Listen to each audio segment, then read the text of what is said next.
আসসালামু আলাইকুম। সবাই কেমন আছেন? আশা করছি আল্লাহর রহমতে সবাই সুস্থ আছেন, ভালো আছেন। আলহামদুলিল্লাহ আমরাও ভালো আছি। আরো একটি নতুন ভিডিও দেখার জন্য আপনাদের সবাইকে আমন্ত্রণ জানাচ্ছি।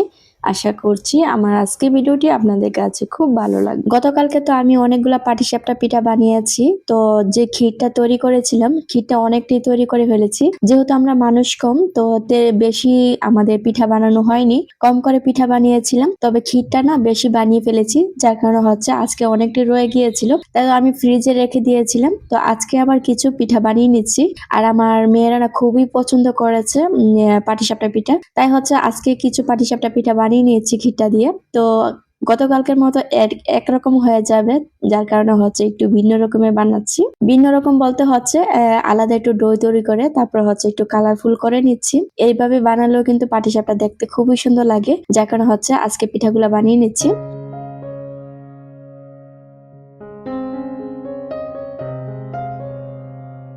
আমার ভিডিওতে এখনো পর্যন্ত যারা লাইক দেননি, প্লিজ একটা লাইক দিয়ে দিবেন। আপনাদের একটা লাইক আমার ভিডিওটা অনেকের কাছে পৌঁছে দেবে।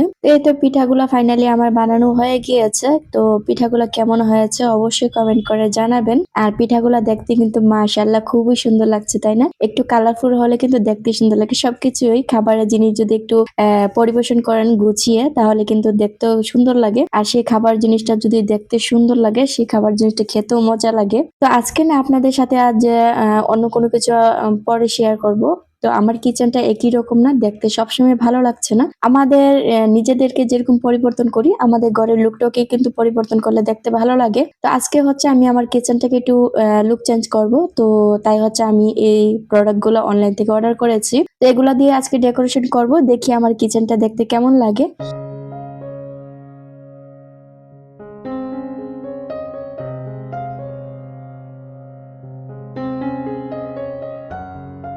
আমি জানি এই কিচেন অর্গানাইজার দিয়ে সবাই কিচেন ডেকোরেশন করে ফেলেছে, হয়তো আমি পিছিয়ে গিয়েছি। তারপরেও আমার কিচেনটা যেহেতু এতটাই ছোট, কোনো কিছু রাখার মতো জায়গা পাচ্ছি না, ভাবলাম এইগুলা দিয়ে যদি একটু সাজাই তাহলে হয়তো আমার কিছু জিনিসপত্র একটু কমে যাবে। বা ওয়ালের মধ্যে রাখলে কিন্তু আমার কিচেনটা দেখতে একটু সুন্দর লাগবে। তো এক পাশে যেহেতু একটা ওয়াল আছে, এ পাশের ওয়ালটাকে আমি একটু ডেকোরেশন করছি।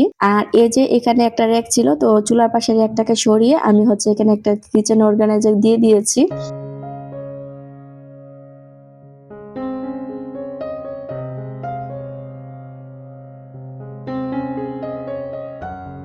মশলা জার হচ্ছে আমি ২টা অর্ডার করেছি। আর ২টা মশলা জারের সাথে কিন্তু মশলার বয়ামগুলা থাকে। তবে আমি ২টা মশলা জারের সাথে ২টার মধ্যে নিয়ে আসিনি। শুধু একটা মশলা জারের মধ্যে ৮টা বয়াম অর্ডার করেছি। আর আরেকটার মধ্যে হচ্ছে বয়াম কোনো আনিনি, কারণ হচ্ছে সবগুলা মশলা জারের সাথে যদি বয়াম নিয়ে আসি তাহলে আমার আগের বয়ামগুলো আর কোথায় রাখবো। এই যে আগের বয়ামগুলো আছে সেগুলাকে এখন ভালো করে ক্লিন করে নিচ্ছি। প্রথমে গরম পানি করে নিয়েছি। কিচেনের তেল কাজটা দূর করার জন্য কিন্তু গরম পানিটাই আমাদের সবচেয়ে বেশি প্রয়োজন হয়ে থাকে। গরম পানি দিয়ে যদি আপনি কিচেনের জারগুলো পরিষ্কার করেন, খুব শীঘ্রই পরিষ্কার হয়ে যায়। আর কষ্ট কিন্তু অনেকটা কম হয়, কারণ এই যে তেল ছিটছিটে পড়ে এগুলা কিন্তু এতটাই খারাপ, মানে আপনি যতই ঘষা মাজা করেন না কেন এত সহজে কিন্তু যেতে চায় না, একটু একটু কিন্তু থাকে। তাই হচ্ছে যদি গরম পানি করে নেন, তার সাথে যদি একটু সোডা, তারপরে হচ্ছে ভিনেগার, একটু ভিম, এগুলা যদি মিক্স করে নেন তাহলে কিন্তু খুব সহজে পরিষ্কার করা যায়। আর এই যে এই মশলা জারটার মধ্যে আমি যে ৮টা বয়াম রেখে এনেছিলাম, তো সেই ৮টা বয়ামের মধ্যে আমি যা যা রাখবো সবকিছু বয়ামে রেখে দিয়েছি। এখন হচ্ছে আমি মশলা জারটাকে সাজিয়ে নিচ্ছি, দেখা যাক কেমন লাগে। আসলে নতুন কোনো কিছু দিয়ে যদি কিচেন সাজানো যায় না, তাহলে খুব ভালো লাগে।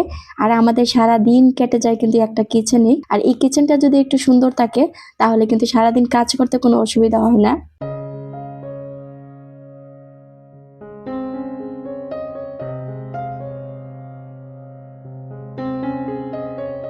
আচ্ছা, অনেকেই হচ্ছে জানতে চাবেন আবার মশলা জারটা কিভাবে আমি ওয়ালের মধ্যে লাগিয়েছি। তো আমার হচ্ছে এখানে আমার যেহেতু কেউই নেই, তো আমি তো চাইলেও এগুলাকে এখানে ডিল করতে পারবো না, কারণ হচ্ছে আমি যেহেতু এখানে ভাড়া থাকি। তো আমার হচ্ছে এই কিচেনটার মধ্যে না, মানে প্রত্যেকটা জায়গার মধ্যে মানে লোহার গায়ে আছে, ডিল করা আছে। তো যেহেতু ডিল করা আছে, আগে কিছু মানে পিন লাগানো ছিল, সেই পিনগুলো হচ্ছে আমি টেস্টার দিয়ে খুলে ফেলেছি। আর হচ্ছে এখানে হচ্ছে আমি ২টা দিয়ে লাগিয়ে নিয়েছি ওয়ালের মধ্যে। তো সবচেয়ে বড় কথা কি, আমি যে জায়গায় লাগাবো সে জায়গায় আমি সুবিধা মতো হুক পেয়ে গিয়েছি। তো সেই জায়গার মধ্যে আমি লাগিয়ে নিয়েছি। তো সেটা আমার কাছে খুব ভালো লেগেছে। আর হচ্ছে আরেকটা মসলা জার হচ্ছে আমি তো ফ্লোরের মধ্যে রেখেছি, দেখেই বুঝতে পারছেন। আর হচ্ছে এই তো আমি ২টা মসলা জারকে আমি ডেকোরেশন করে নিয়েছি। আর ডেকোরেশন করানো কেমন হয়েছে অবশ্যই কিন্তু কমেন্ট করে জানাবেন। আর এই যে আমি হচ্ছে ২ পাশে ২টা ফুল দিয়ে দিয়েছি। এক পাশে হচ্ছে গ্রিন কালারের কিছু জার দিয়ে দিয়েছি, আর আরেক পাশে হচ্ছে আমি বেগুনির মধ্যে একটা জার লাগিয়ে দিয়েছি। আর উপরে কর্নারে একটা হচ্ছে আমি এটাকে আরেকটু উপরে তুলে দিয়েছি, যেহেতু মসলা জারের একটা থাকো খালি রাখা যাবে না। এগুলো প্রত্যেকটা থাকে, যেহেতু একটা না একটা কিছু রাখা যাবে, তাহলে আমি কেন জায়গাগুলো খালি রেখে ফেলে দেব। এই তো মসলা জারগুলো আমি কেমন করে লাগিয়েছি দেখেই বুঝতে পারছেন। আর এই যে চুলার পাশে যে একটা ছিল এটাকে আমি উপরে তুলে দিয়েছি। এটার মধ্যে আমি খালি বয়ামগুলো রেখেছি, যা দরকার হবে পরে আমি এগুলোর মধ্যে রেখে দিতে পারবো।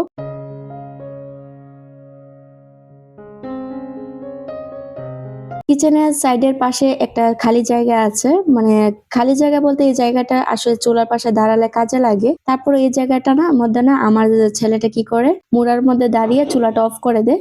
যার জন্য হচ্ছে এই জায়গাটা বন্ধ করার জন্য আমি এখানে হচ্ছে একটা ক্যাবিনেট রেখে দিয়েছি।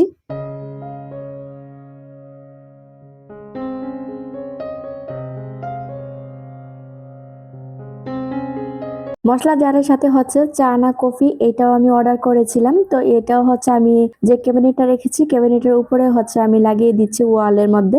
যেহেতু এই জায়গাটার মধ্যে কিচেন জারগুলা লাগিয়েছি, তো ক্যাবিনেটও দিয়েছি, তো ক্যাবিনের পাশে হচ্ছে এটা লাগিয়েছি, কারণ এই জায়গাটার মধ্যে হচ্ছে আমার দেখা যাচ্ছে সবচেয়ে বেশি সুন্দর লাগবে কিচেনের মধ্যে। সবটা কিচেনই ভালো লাগবে, কিচেনটা যেহেতু ছোট এটা আর কি ডেকোরেশন করব, আর যা আছে তা তো এখানেই। তো এই তো ফাইনালি হচ্ছে আমি আমার মতো করে ডেকোরেশন করে নিয়েছি। আর বেশি বড় কিচেন হলে হয়তো অনেক সময় লাগতো, তো সবগুলা হচ্ছে আমি একদম ক্লিন করে নিয়েছি। আর কয়েকদিন পর পর না কিচেনটাকে পুরোটাকে ক্লিন করে নিই আমি। তো এই তো আমার সাজানো কেমন হয়েছে অবশ্যই কমেন্ট করে জানাবেন। এখন কিন্তু দেখতেও খুব ভালো লাগছে, আমার কাছে তো এতটাই ভালো লাগছে মনে হচ্ছে সারাদিন এখানেই বসে থাকি। আমার কিচেনে না আমি কাউকে কখনো এত সহজে কাজ করতে দেই না, কারণ হচ্ছে আপনি যখন দেখবেন একা হাতে কাজ করবেন, একা এক জায়গায় কাজ করবেন, আপনি আপনার মতো করে গুছিয়ে কাজ করতে পারবেন। আর এই জায়গায় যদি অন্য একজন এসে কাজ করে, তাহলে আপনার জিনিসপত্র কখনই খুঁজে পাবেন না, এক জায়গায় তো থাকবেই না, আর একদম নোংরা হয়ে যাবে। তাই আমার কিচেনের মধ্যে আমি আমার নিজের মন মতো করে কাজ করি। যাই হোক, এই কিচেন জারগুলার আমার অনেক শখ ছিল, তো সেই শখগুলো আমার এখন পূরণ হয়েছে। এগুলো যে আমি কিনে এনে লাগাতে পেরেছি, আমি আমার কিচেনটাকে মনের মতো করে সাজাতে পেরেছি, সেটি আমার কাছে আলহামদুলিল্লাহ। আর যখন আমার নিজের একটা ছোট্ট কিচেন হবে, তখন তো ওই কিচেনটাকে আমি আমার কিভাবে সাজাবো সেটা হয়তো আমি নিজেও জানি না, কারণ আমাদের প্রত্যেকটা নারীদেরই নাই এই একটা শখ, সংসারের জন্য ছোটখাটো জিনিস কিনবো, তারপর হচ্ছে এগুলাকে সাজাবো। আমরা নারীরা সংসার হয়ে যাওয়ার পর তো আমরা কিন্তু শাড়ি চুড়ি গহনা থেকে বেশি শখ থাকে এই যে আমাদের ছোট্ট সংসারটা কিভাবে সাজাবো, সেই শখ নিয়ে কিন্তু আমরা ছোট ছোট ছোট জিনিস দিয়ে সংসারটাকে সাজিয়ে ও বড় করে তুলি। তো আমরা যখন সংসার শুরু করি তখন কিন্তু চাইলেই যে আমরা সবকিছু পেয়ে যাব, এটা কিন্তু আমাদের ভুল ধারণা। সংসার শুরু করতে হবে জিরো থেকে কিন্তু আপনি আস্তে আস্তে আস্তে আস্তে বড় করতে পারবেন। আর সবকিছু একসাথে চাইলে কিন্তু পাওয়া যায় না, আস্তে আস্তেই করতে হয়।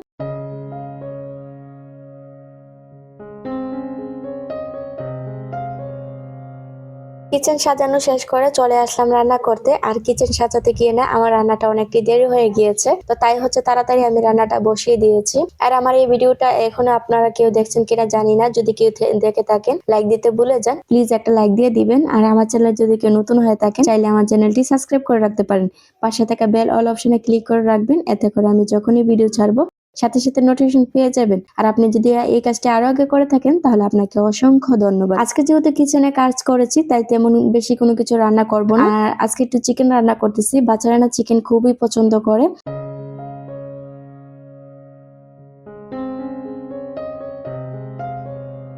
এখন না যা পরিমাণ শীত পড়েছে, এত শীতের মধ্যে না কাজ করতে একদমই ভালো লাগে না। তো মাঝে মধ্যে না সংসারের কাজগুলো পড়ে থাকে, তো দেখি যে না করলে আর হবে না। আবার আছে যে এই যে একটা ইউটিউব, এটার মধ্যে তো কিছু দিনের জন্য অফও নেওয়া যাবে না, 2-3 দিন ভিডিও না দিলে একদম চ্যানেল ডাউন হয়ে যায়। এটার কারণে হচ্ছে আরো কিছু কাজ করতে হয়। তারপর হচ্ছে এই যে বাচ্চারা আছে তাদেরকে তো সামলাতে হবে, তো বসে থাকলে আর শুয়ে থাকলে তো আর খাবার পেটে যাবে না। তো সেই ভাবনা থেকে কিন্তু কাজগুলা করতে হয়। তো এই তো আর এখন যে একদম রোদ উঠতেছে না, এই রোদের কারণে কিন্তু বাচ্চাদের কাপড় চোপড় অনেকগুলো জমে গিয়েছে। আমরা যারা বাচ্চার মারা আছি আমাদের কিন্তু আসলে অনেকটাই কষ্ট, কারণ বাচ্চাদের কাপড় তো অনেক বড় যায়, অনেকগুলা কাপড় জমে গিয়েছে। বাচ্চাদের কাপড়গুলো যদি না শুকাতে পারি তাহলে বাচ্চাদের কিন্তু অনেকটাই কষ্ট। তো আসলে আল্লাহর কাছে সবাই আমরা দোয়া করি আল্লাহ যেন তাড়াতাড়ি আমাদের কে রোদ দেখায়।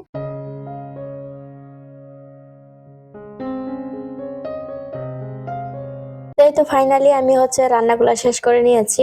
আর এখানে এই যে সিমের ভর্তাটা করে নিয়েছি। আসলে অনেক সময় পাটায় বেটেও ভর্তা করা যায় বা হাতেও করা যায়। আমার কাছে না পাটায় বাটা থেকে না হাতের ভর্তাটা বেশি ভালো লাগে, যার কারণে আমি হাত দিয়ে করে থাকি আর আমার বাচ্চারা খুব পছন্দ করে। এই তো এখানে আমি চিকেনটাও রান্না করে নিয়েছি আর কপি ভাজি করে নিয়েছি আর ভর্তা করে নিয়েছি। তো রান্নাগুলা কেমন হয়েছে অবশ্যই কমেন্ট করে জানাবেন। আমার পুরো ভিডিওটা আপনাদের কাছে কেমন লাগলো। তো আজকের মতো ভিডিওটা এখানেই শেষ করে দেব। আবার দেখা হবে নতুন কোনো ভিডিওতে। সবাই ভালো থাকবেন, সুস্থ থাকবেন। আল্লাহ হাফেজ, আসসালামু আলাইকুম।